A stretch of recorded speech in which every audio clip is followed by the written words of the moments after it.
day number 1, and this is actually the first day that I've used my complete strategy, really worked on it, really got it all together, and I did have profit today.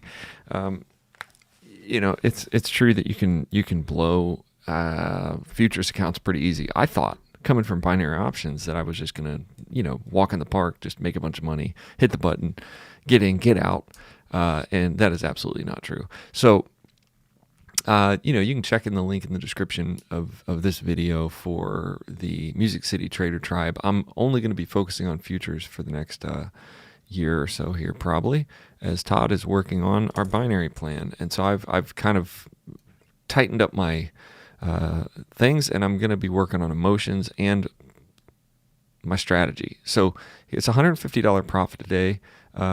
Actually, it was profit was $150. I used on this trade, it was $100 profit on 3 contracts. The trade was at 7:45 a.m. And I'll share all my strategy inside the Trader Tribe. Look, it's been a long road of getting it together. Okay, so I'll share it. This is where I entered the trade right here. You can see, I believe, this little button, right? This little blue mark. I mean, they show you where you, like on this candle, I entered and exited. But I entered when the candle got, when it broke above this big green line. This big green line's been coming across here. This is just one of the strategies. I'm doing a pullback strategy and a continuation strategy. It's kind of hard to explain. I guess I'll try to explain it a little better as I go on over the next month. Hopefully I'll pass this Take Profit Trader. I'm on a $25,000 eval on Take Profit Trader. So I lined out this green line, and there was a line down here too. See this blue line? This is the one it kind of broke above. It broke above here. It got stuck at this green line. That's sort of where the pressure started building in between here. And I thought yes, because the price was above the VWAP, which I just learned about over this last couple months. I thought, I'm going to be taking longs above the VWAP. That's part of the rules, and I didn't think that was a big deal in the beginning. I thought, who cares about the VWAP? The VWAP almost felt like a magnet to me.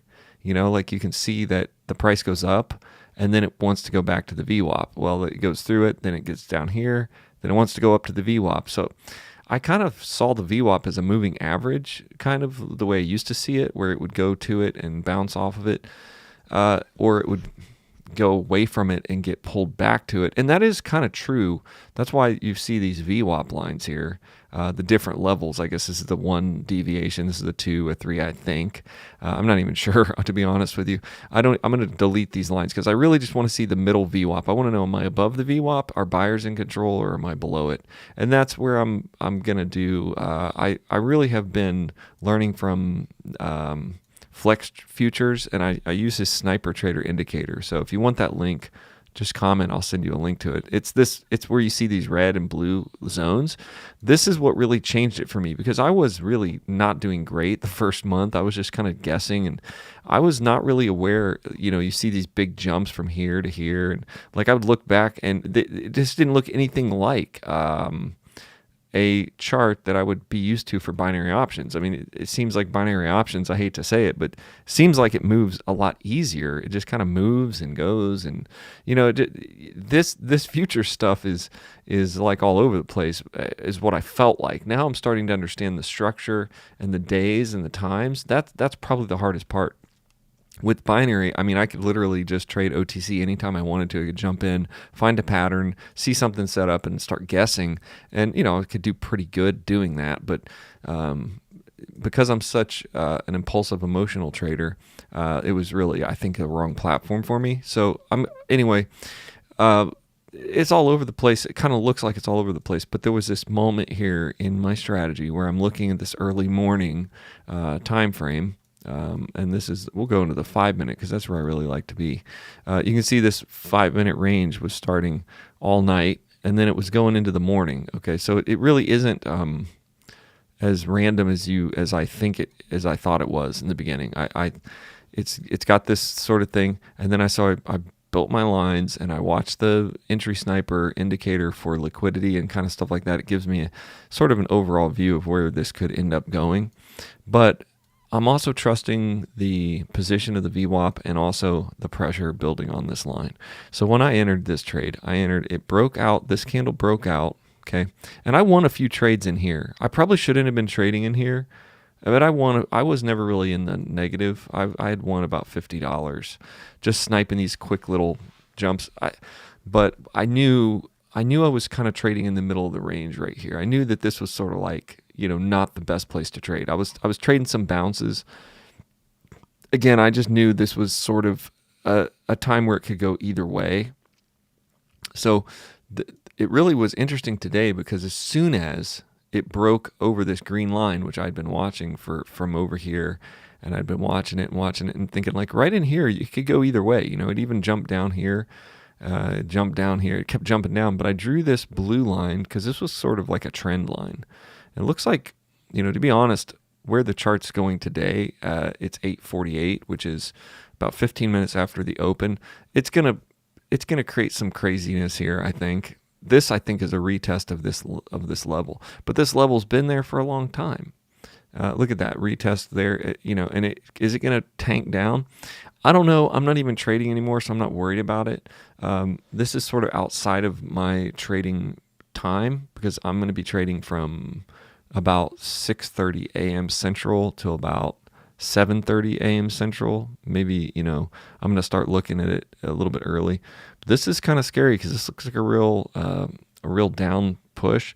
But honestly, I feel like overall, this is just retesting this level right here. And that, honestly, it could go, again, we're at a point now where it could go either way. So let's get back to my trade. My trade, the one that was exciting, was right here. It was like I just kind of followed the rules after I was kind of messing around here going, I wasn't taking a lot of big risks here. But I was like, I'm waiting for this to happen. And so I probably shouldn't be making all these little trades, But honestly, like I said, I was doing pretty good. I won here. I think I won there. I won a couple here. I won off this bottom line. But I would cut out if it didn't look like it was going to go anywhere. And I kept my stop losses really tight in this zone just because I was like, well, if it jumps up, I want to be a part of it. But anyway, when I got into my bigger winning trade, the one that actually won for the day, so I could stop, and I felt like, that was a win, is it broke above this little thing. Okay, it got up pretty high. Then it pulled back down, and in this pullback, I think I took my trade right around here. Okay, and I'm not even sure how you can tell where you took your trade in this. Maybe right here. Maybe that's my entry. Okay, so I entered here. Yeah, I think I entered here, and then it came down. It didn't go much further down. It just started pushing, pushed all the way up to here, where where I was about 140, 120. It jumped up real there, and then I jumped out of the trade when it was around $100. I chased it up. I can't be for sure. Okay, it was right there, and then I jumped out about right here, about 120, 100. It was around $100. So that's where my trade was today. Now, I could have FOMO because I could have stayed in this trade all the way if I would have kept my stop loss at $27 right here. Look how much I could have made. I could have made all this. I could have made all this. I could have made all this. But this is crazy. I just never know. It really wouldn't hit my stop loss, which is this pink line, till here. But I'm a stop loss chaser. So as soon as I'm in the money by 50 or $60, I just chase it up because I'm a scalper. So I'm just looking for short moves. If I was more positional, I wouldn't have stayed in this anyway because this is where the market opened. So right about here, it kind of went wow, started flopping around. I wouldn't have stayed in this anyway. But I could have won a little higher if I would have just held my stop loss. But because this is my day one of eval, I thought, you know what, I'm going to take the profit when I see it. I'm just going to take it. If it's 50, $75, I'm going to take it. That's what I want. And I want to keep my stop losses pretty tight so that I don't want to actually get into a problem where I lose a bunch of trades, all right, a bunch of money, and start bleeding out my account. So basically, this one right here is, let's see, I don't even know where my screenshot is. There it is right there. I don't know if you guys probably can't see it because I'm not sharing that screen, but if I share this screen here with you, let's see, I'll open this up and I'll show you what happened was, I was able to get all 5 Let's add a screen share. Okay. Well, I'm sure my device can handle it. So we're going to share a window.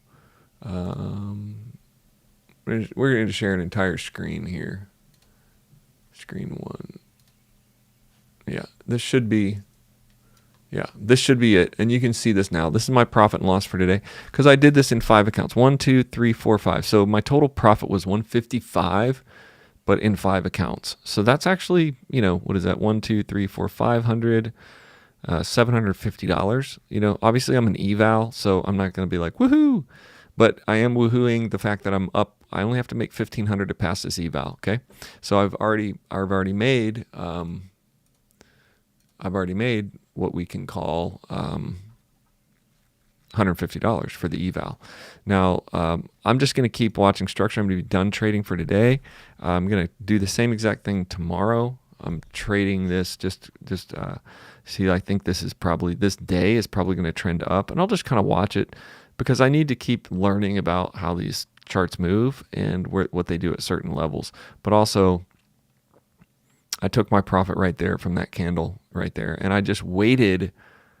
Obviously you see I didn't wait. I was like playing around here, goofing around here, waiting, anticipating, figuring out the structure. And this is going to be a huge green candle again.